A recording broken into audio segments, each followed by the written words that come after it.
Welcome to the Trauma Informed Lens podcast. I'm your host, Matt Bennett. Each episode we talk about the research and practical aspects of the trauma informed movement. This podcast is not designed to replace mental health services. If you feel uncomfortable or triggered by our discussion, please consider seeking your own trauma treatment. In no way is seeking treatment an admission of weakness. It is a chance to build resiliency and experience post-traumatic growth. You can find show notes, resources, and more at traumainformedlens.org.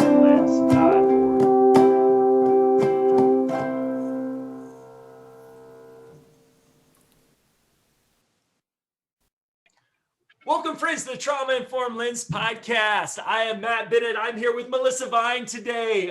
We connected through a training, and I immediately looked at her LinkedIn profile. I don't know, Melissa, if I reached out to you or you reached out to me, but I think one of us said hi, and my second thing was, hey, you want to be on the podcast?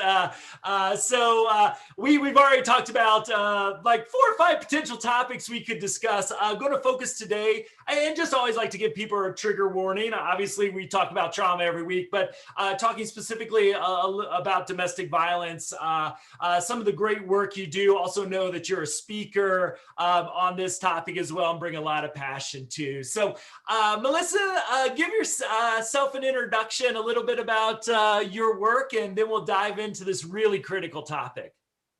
Awesome. Thank you so much, Matt. And thanks for having me. I was super impressed by the training that you did and the information that you provided, especially focusing on trauma-informed care, not just for our clients, but for our staff, yes, right? Because we're building that foundation of what that looks like. So Melissa Vine, I have a bachelor's in communication studies, master's in professional counseling, and I have owned businesses, started businesses, purchased businesses, acquired businesses, sold all of them at this point, some successfully and some that cost a little bit on the way out, but certainly bring that experience to this field. I also have continued to work as a speaker since I'm a licensed mental health counselor with my background specifically in women and trauma-informed care, and recovering from that. And then I am currently the executive director at Beacon of Life. We are a transitional home and programming for women coming out of prison, domestic violence, off the streets, or substance use treatment. They live here for 6 to 24 months and work with a case manager to walk them through that process. And a lot of this speaking that I do now kind of brings together my history with both business and psychology, working with organizations on how do we function as healthy individuals and healthy organizations and find a healthy place in our community.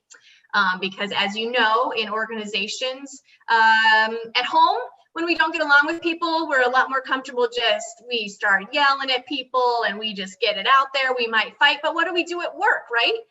We can't just start yelling at people at work usually. So there's all these right underlying tension. We don't talk about things, we skirt around them. There's passive aggressive behaviors.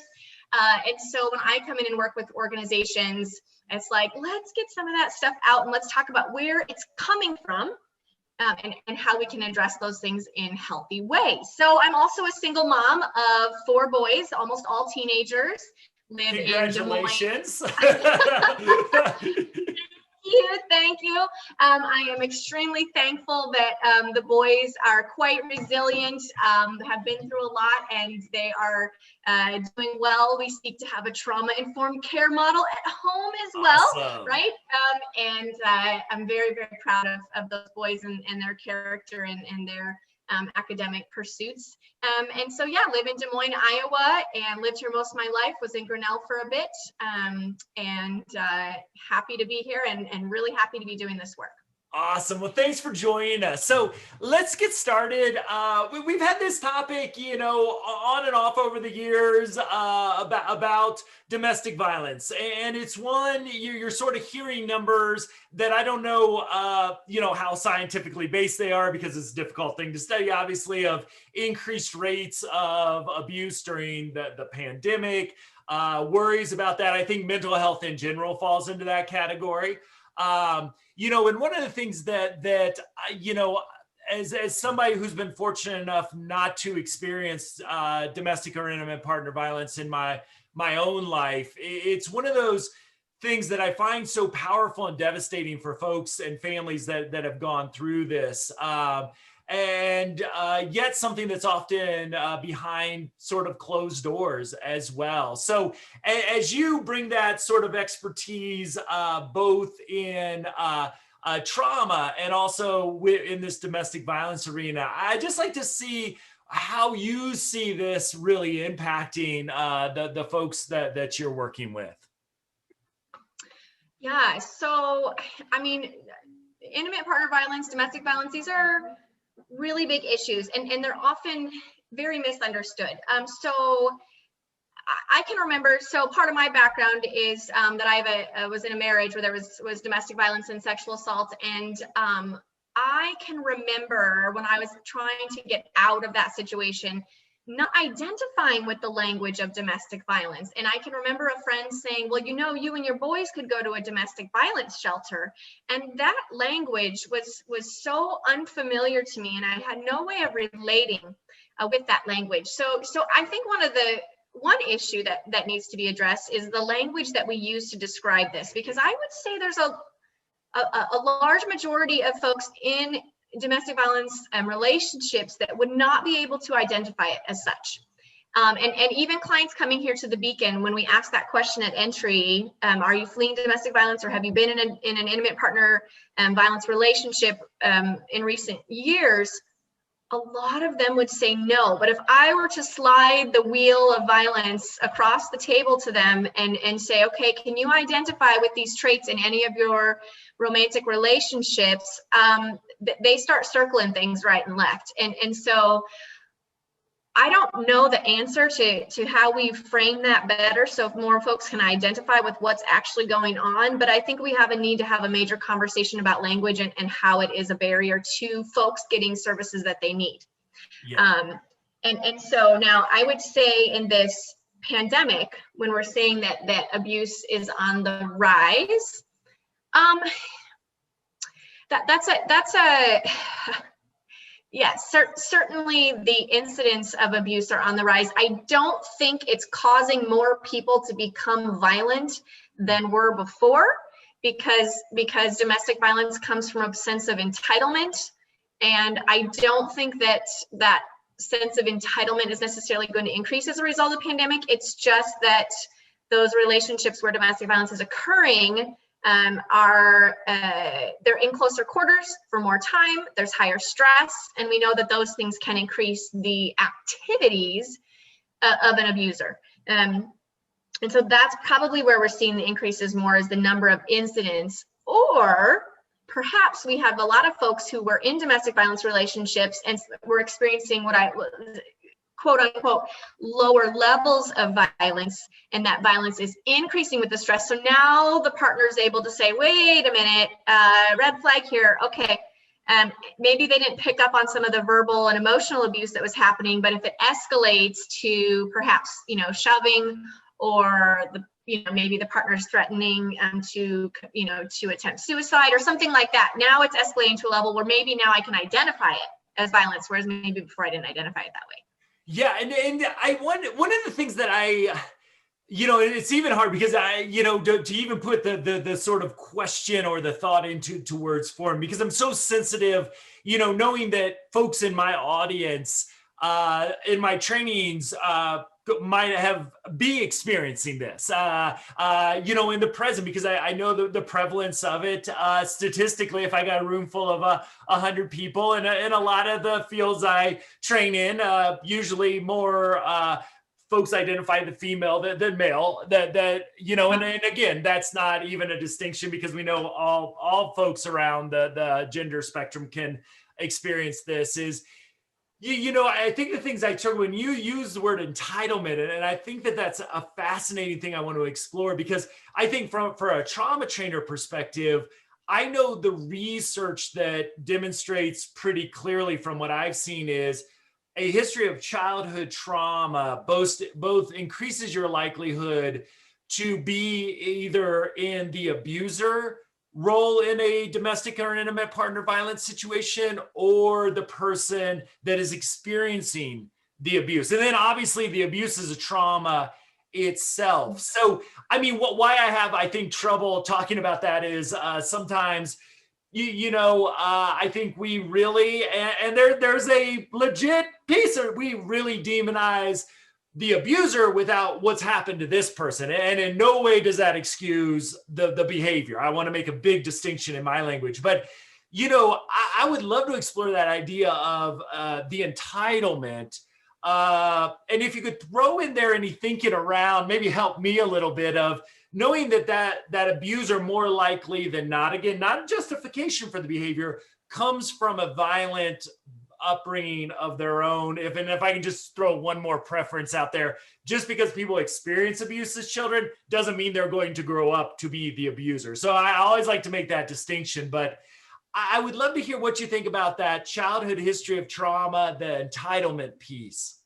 Okay, yeah, those are some great things to explore. So yes, we can ask the question, what happened to you, as opposed to what's wrong with you, right? But let's look at statistically, if the vast majority of abusers do identify as male, but yet childhood abuse is a little bit more equally distributed, and yet the males growing up more likely to become abusers, and the girls growing up more like, or non-binary folks more likely to be victimized.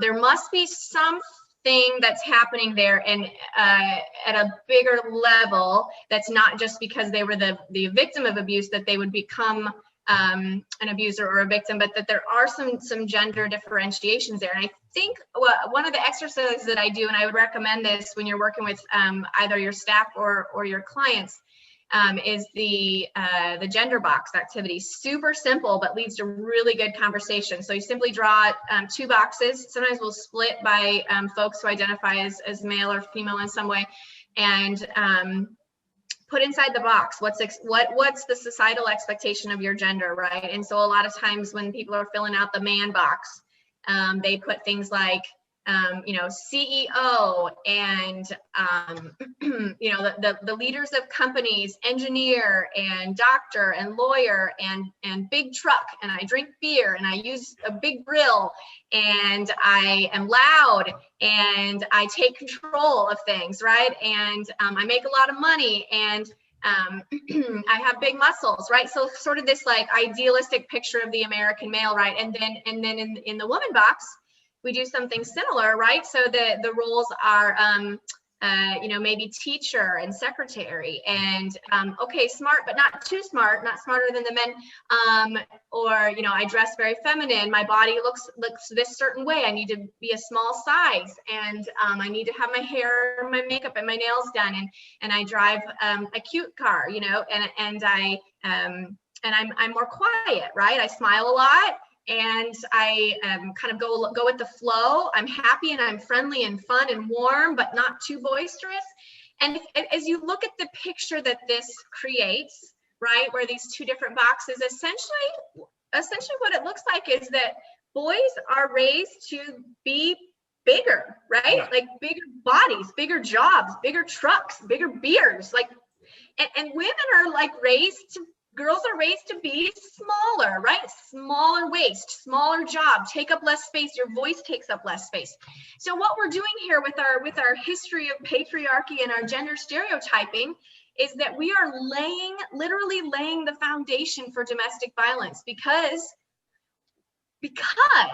when we step outside these boxes, humans, we are pushed back into the box by society. We're called names, right? Boys are called sissy and pussy and all these things, and girls are called bitch and these things to get back in your, basically society saying, get back in your box. That's where you belong, right? And so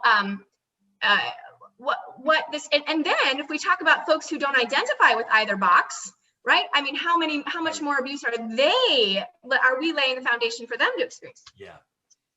And so basically, when we are stressed or we're having bad feelings or we're struggling, that's when we're going to be most tempted to fit back in the box, because that's where we feel approval and less shame. And so if I'm a boy or a man and I have bad feelings, I'm more likely to externalize those, to get bigger, to get rid of those feelings, to put them on other people, to blame other people. And as a girl or a woman or a non-binary folks, I am more likely to take those feelings and tuck them inside and hold them small and try to make them as small and quiet as possible. So you see how we're laying the foundation for domestic violence. Two partners experience bad feelings, a conflict, something, and the man gets bigger and the woman gets smaller. This is entitlement. The man believes he deserves more space and the woman believes she deserves less. Obviously, this example is very heteronormative, right? Yeah. Well, first of all, for my horrible introduction of the question, you just knocked it out of the park and gave me such a better way to think about this, because like I said, it's always been a challenging thing with that research, and it's challenging in other areas as well. I think that's, some of the trauma informed is something that happens to you that, whether it's vulnerability you want to use or likelihood that you will fall into a behavioral pattern, whether that leads to addiction or HIV or homelessness or intimate or domestic violence as well. And yet and what I love about your answer that I'm going to spend probably literally 3 days unpacking is, of that role of entitlement and gender stereotypes. And again, with my work with the trans community as well, I almost wonder if people not being able to put them in a box again, almost just heightens that, and family. I mean, all this stuff that we know our trans friends, the numbers are horrific in that population. We need to do better. This just gives me such a much better perspective to think about that. So one of the things I as you were talking, one of the things I wondered about, and I'm just going to throw another one because you hit my really poorly thrown pitch out of the park. Let me throw you a fastball, Matt. Yeah, let me throw you a fastball over the plate and see what you do with this one. Is one of the things that I see is with, whether we're under high stress and obviously trauma being that, but a rigidity sets in, a black or white, all or nothing sort of way of thinking. And I wonder if that puts folks more aligned with those gender identity pieces is, I've got to have the big truck and the big beer and, all this stuff, or I've got to play this, more traditional stereotyped submissive sort. I even hate to use that language because I'm, in my house, my wife might beat me up if I use that, but I'm just talking about a stereotype, Sarah, right. with that thing. So do you sort of see that, people maybe with trauma histories going more into that box, or what do you, is that something you might see happening, or how that plays out with so I think what's really interesting to look at with this topic is moral development theory. So there's Kohlberg and others have written some really fantastic moral development theories where in the beginning stages, we are very black and white thinkers, right? You think of a child watching a Disney movie, it's very clear, okay, this is the good guy, this is the bad guy. They're dressed in black, they're dressed in white, and it's really clear. As we move through moral development theory stages, we begin to, so sometimes the good person does something bad, and sometimes the bad person does something good. And we continue to move through, and then it becomes more and more gray as to who's good, who's bad, what's good, what's bad, until we get to a place of more relative perspective on the world. But the problem is when we experience trauma in childhood is that our ability to develop critical thinking skills and moral development as well, because that brain development is impacted so much by trauma, it's difficult for us to advance through those stages. So folks who have higher ACEs scores or experience other types of trauma, such as systemic racism, homophobia, transphobia, it's more difficult to have your brain process through those stages. So it's not your fault that it's been harder, but certainly you have to take extra steps to develop those skills. And this is where this is where I want to be careful here with my words, but where institutions that have things laid out really black and white, such as my history, okay, I'll say for my history was very fundamental religious background, and things were very, very black and white, you know, and that appealed to me because I knew what was expected of me, what was okay, what was not okay. This will get my parents' approval, this will not, this will disappoint God, this will make him happy. But it doesn't have to just be religion. It could be a multi-level marketing business. I mean, you know, yeah. you right? You've seen that on social media where it's like, absolutely, yes, absolutely, yeah. And right? those two communities overlap greatly from what I've seen. So, yeah. They do, and so they both can give you sort of a sense of a high that I'm doing what I'm supposed to be doing, and that feels really good. Uncertainty, ambiguity, those are scary things. And when you have a history of trauma, to step into those places and into those spaces can feel really unnerving, because the world already feels a bit unsettling as it is. And so I think that's why trauma-informed care, one of the major principles is establishing safety and security. And how do we do that in a way that doesn't look like control? Is really important. Great point. So the other thing that, you know, has been, you know, and as someone without an expertise in this area, like, you know, having worked at least initially more with youth, obviously, again, this can impact the range of spectrum. So not a foreign thing to me, but more working on the child abuse and child welfare, where obviously there is violence in the home. One of the things that I really is I watch these youth sometimes grow up and then get into romantic relationships. One of the big things that I saw goes back to the attachment theory of, you know, how their experience, those relational templates of if you grow up, and again, not always the case, I want to make that clear, but growing up in a home where parents treated children violently and they witnessed violence between parents as well, really created that attachment, you know, type. I always like to say simply the template that we look at all other relationships.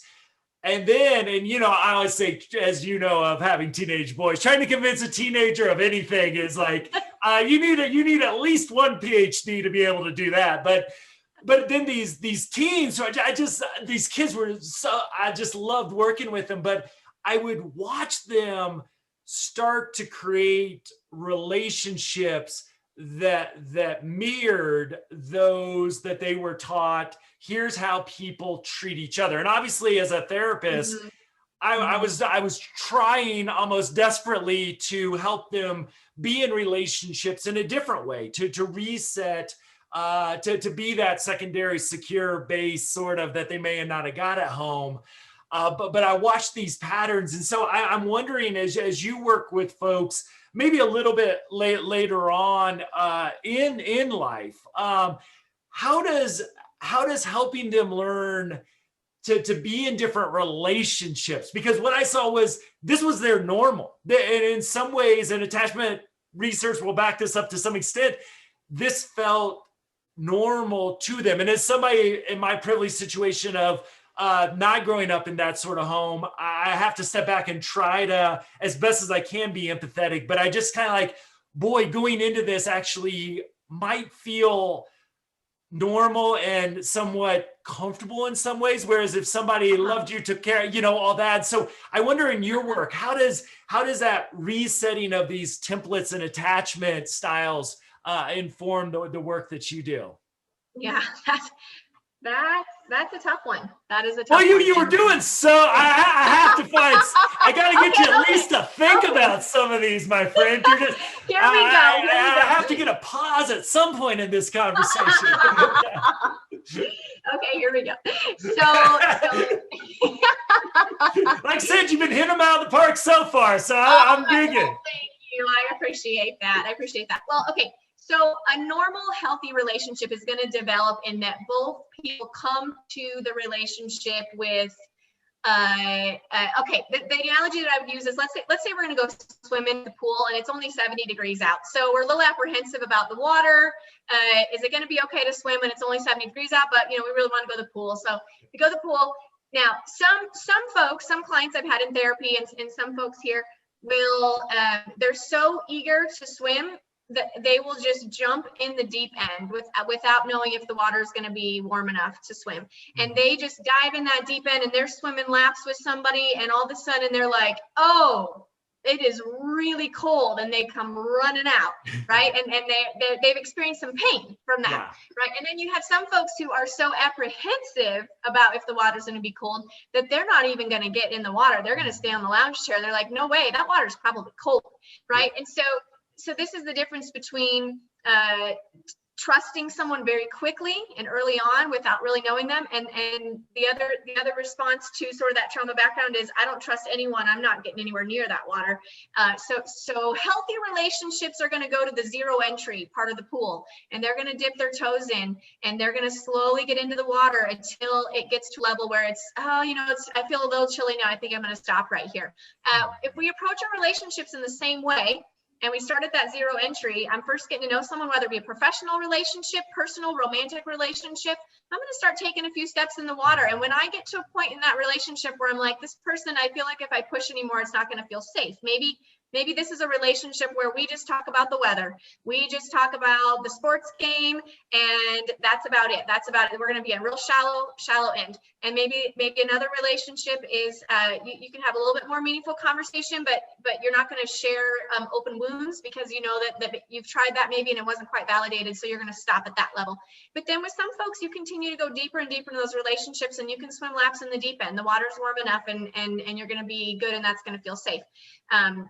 But the problem is that folks who are traumatized and they're looking to believe that they have value and worth, they tend to be drawn to the folks who want to swim in the deep end right away, because they want that feeling of value and intimacy very quickly. And I can relate to this on a personal and professional level, where two people meet who are have some level of pain and trauma, and one partner is an early sign of an abuser is sort of that idolization, right? Like putting someone on a pedestal, the love bombing, and they're going to pour on that love and attention right away, and that's going to appeal to someone who's in a vulnerable place and really needing that. But I think, like, as you grow as an individual and you first establish a healthy relationship with yourself, like, we have to love ourselves well and actively pursue loving ourselves well and looking out for ourselves and getting our needs met and being kind to ourselves. Then we learn what that looks like. Then when someone else comes into our life, we're able to identify, are they loving me the way I love me?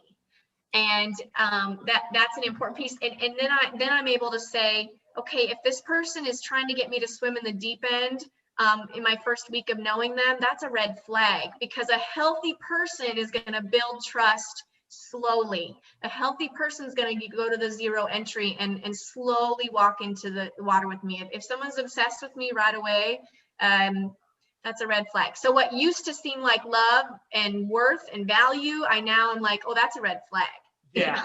Well, that's like that normal that we could, you could see it almost, and where like the safety is so important throughout, because it's like, it almost, again, not a perfect analogy by any stretch, is like my because I'm dangerous with my experience and knowledge about both these things, is like, the person struggling with an eating disorder still needs to eat, and the person struggling with relational issues up into violence still needs to be in relationships. And it's this like, you don't need necessarily, even though it might seem like, and for someone who's not struggling with an addiction, it's easy to say that you'd be able to live if you never had a beer again, so to speak. So in other words, abstinence is possible to some extent in these areas, and I know that that's much easier said than done.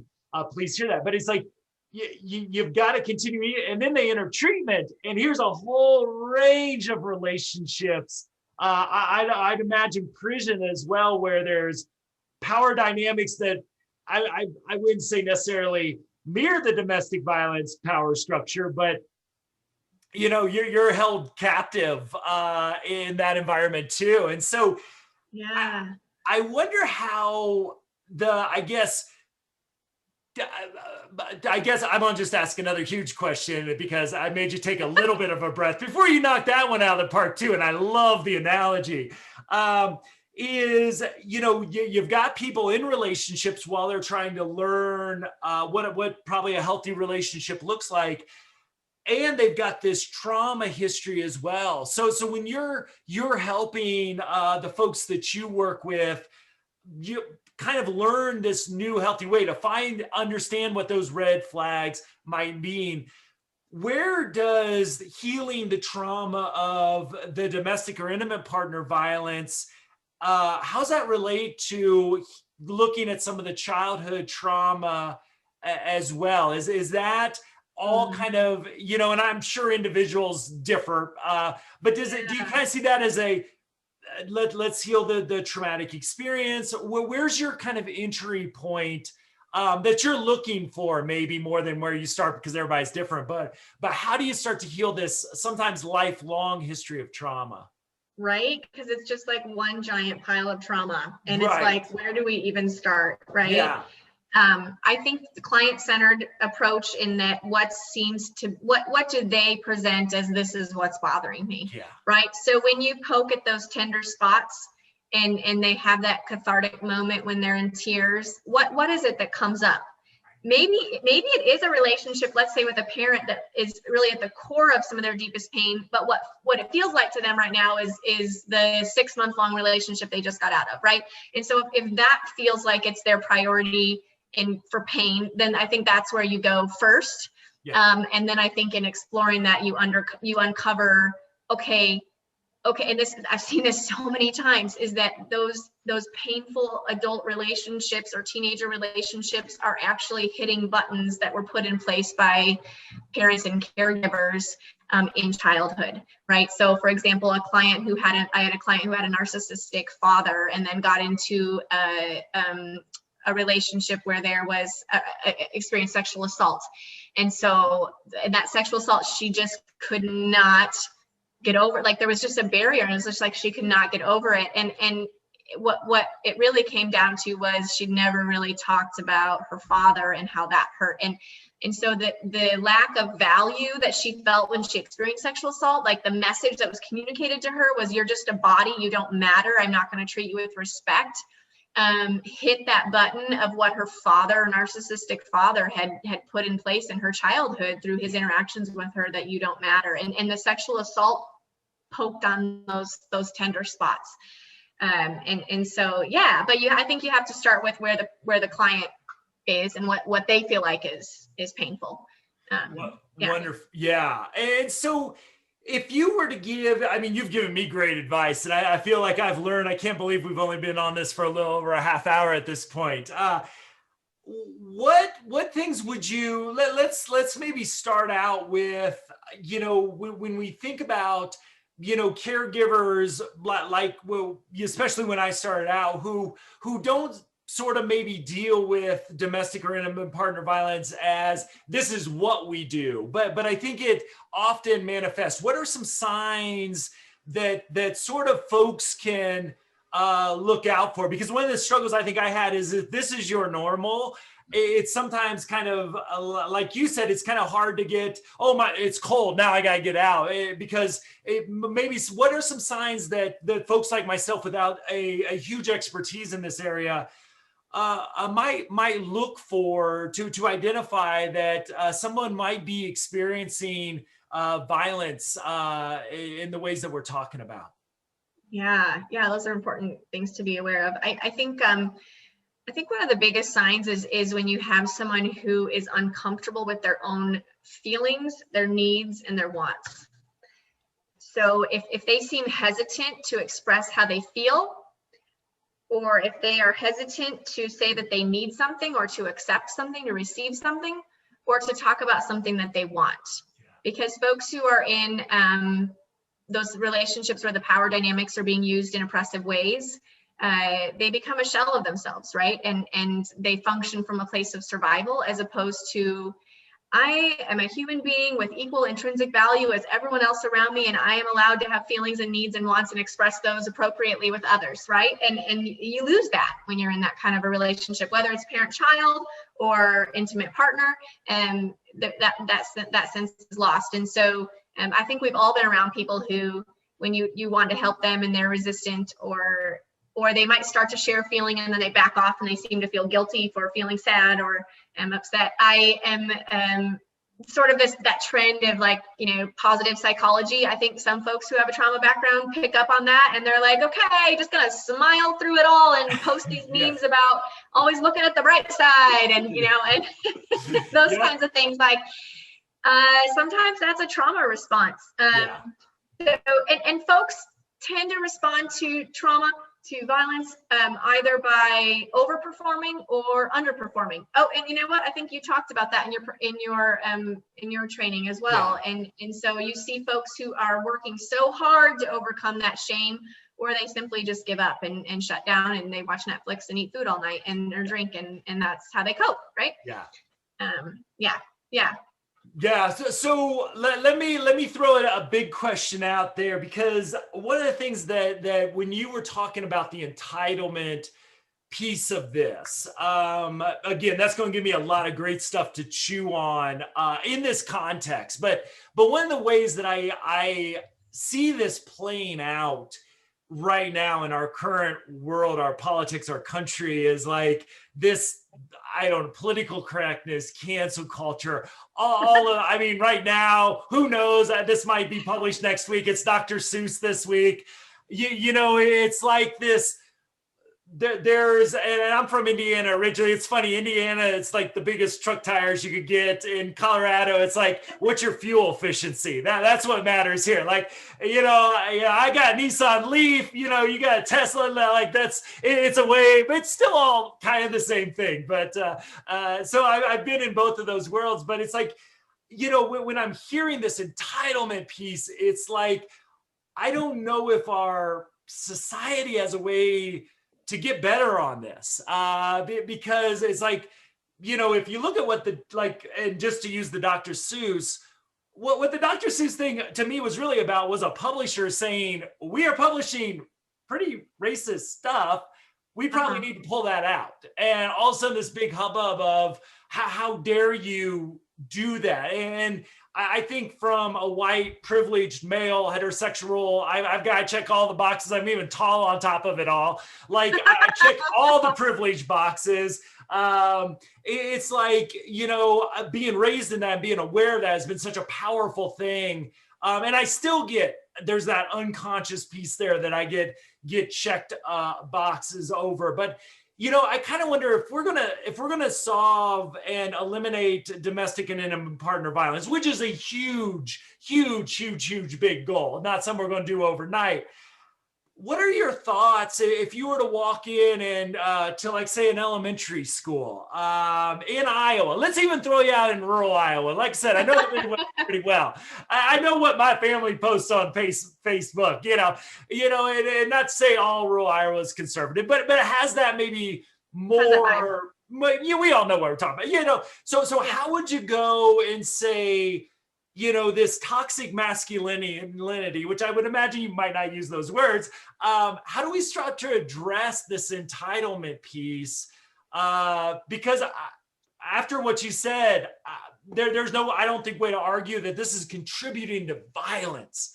It's not just that you have to use different, more sensitive language or think about your privilege or say Black Lives Matter. This is resulting in violence. And I think we could extend that domestic violence out to Black Lives Matter and what they're doing, all these things. Right. So how do we start to change this as advocates in our community? What would you say to a group of elementary school teachers or just maybe parents in a packed gymnasium that you're talking to about some of these root causes? Yeah, well, I've been in those situations before, and I put on a little extra deodorant. Yeah, I get you. I find a sports coat hides a lot of stuff. So yeah, that's a lot of deodorant. A sports coat, when you can pull it off, is also really nice. Yeah. Yeah.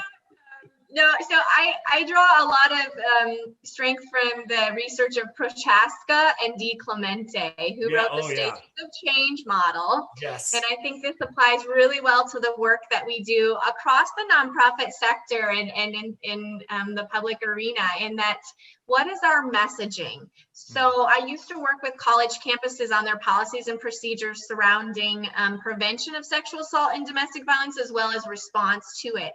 Some of those colleges were in the first stage of Prochaska and Di Clemente's stages of change model, the pre-contemplation stage. They had not really thought about these issues. They don't really think sexual assault is a big deal. I have one college in rural Iowa that told me that this was a psychology professor, keep in mind, who said, well, we don't really have a problem with that anymore here. We installed more lights and we encourage women to travel in groups, which, as we know, stranger sexual assault is 10% of the time. So clearly, like, just complete lack of awareness of the issue, right? So first is that pre-contemplation stage. Next is that contemplation stage. I had some colleges, and this applies to individuals and organizations.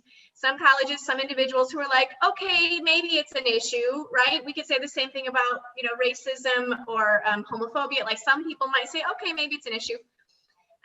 But the next stage, that preparation stage, is folks saying, okay, yeah, this is an issue.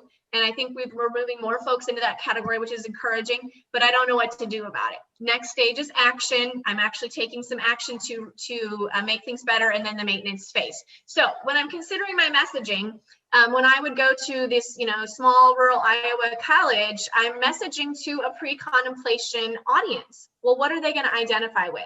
I'm going to have to ask open-ended questions to get them to be thinking. I'm going to use humor.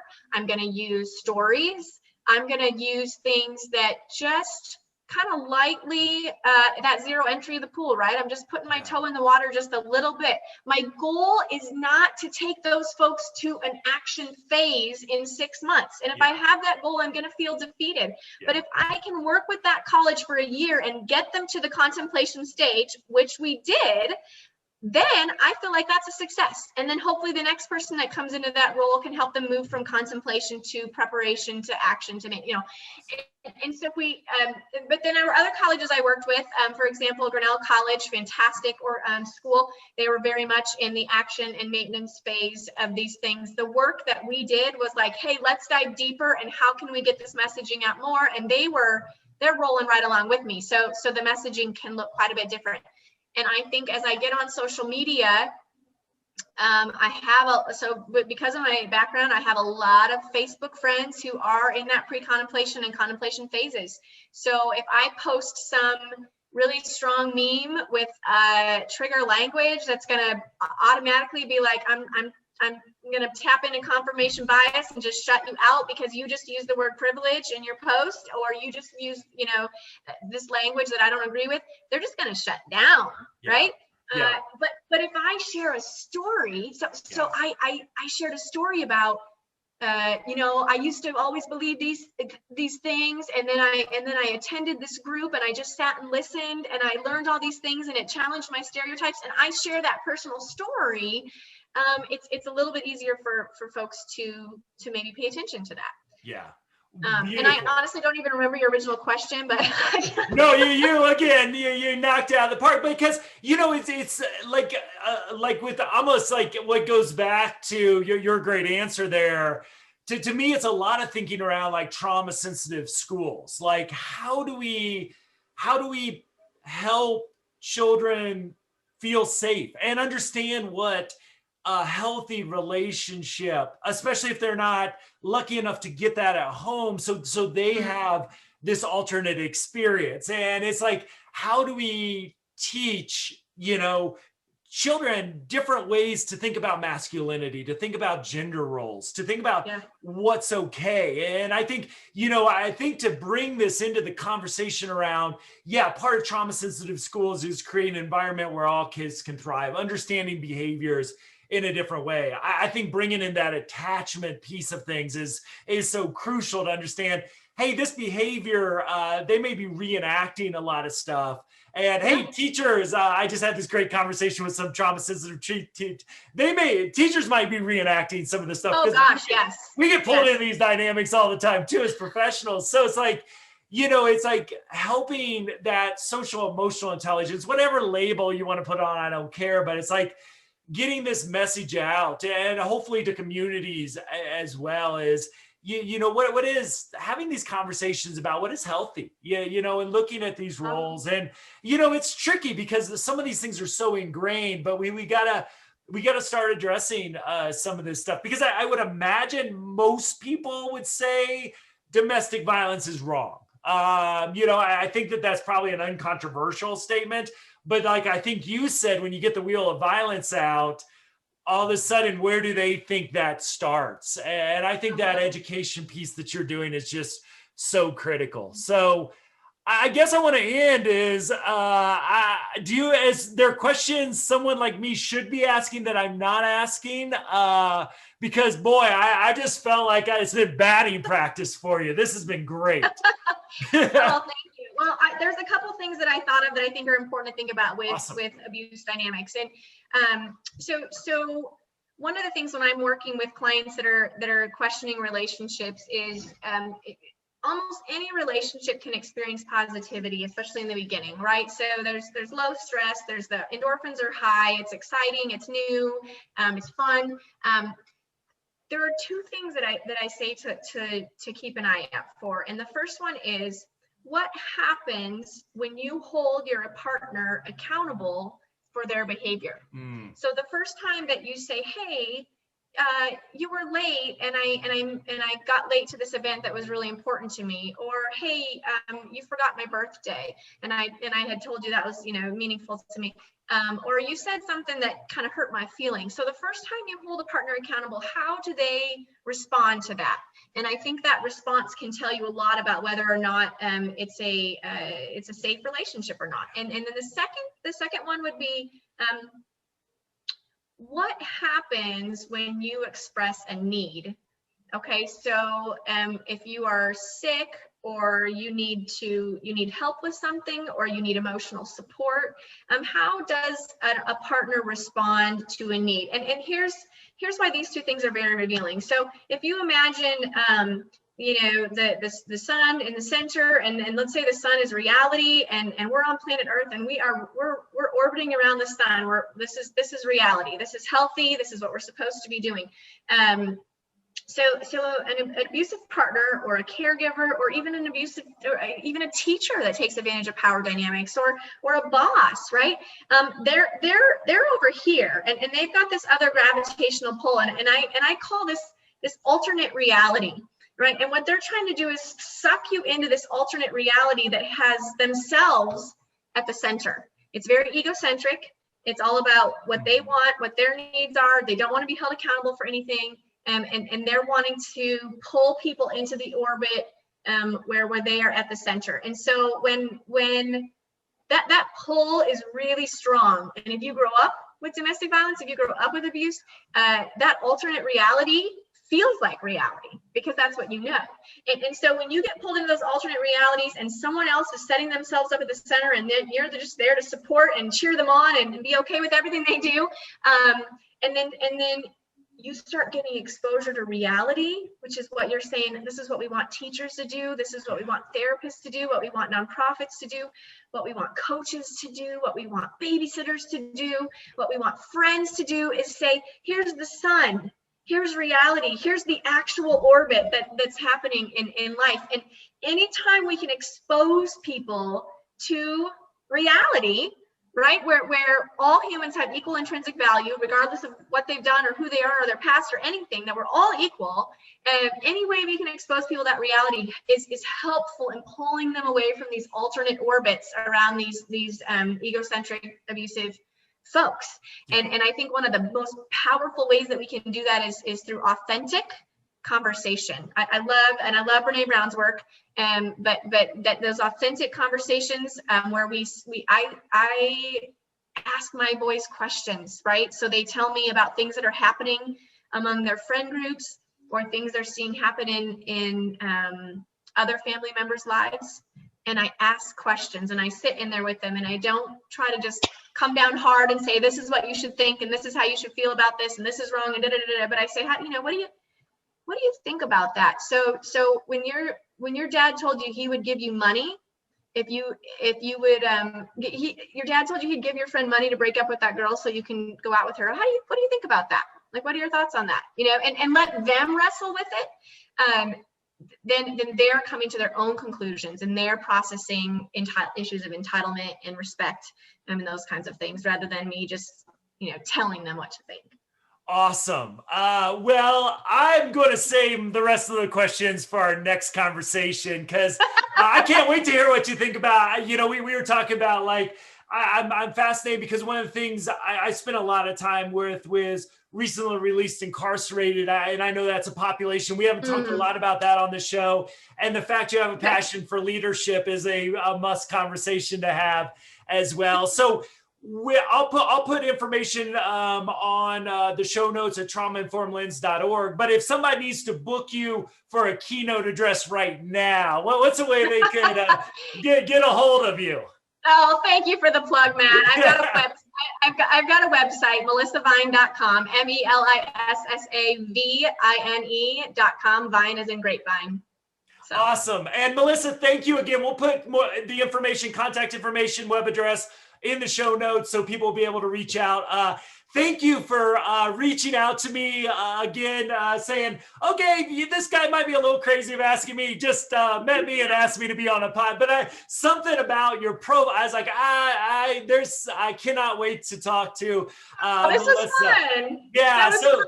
yeah, thank you for joining. Thanks for sharing your expertise, and thanks for all the amazing work that you do. And for our audience, again, traumainformedlens.org, and we'll see you again in the next show.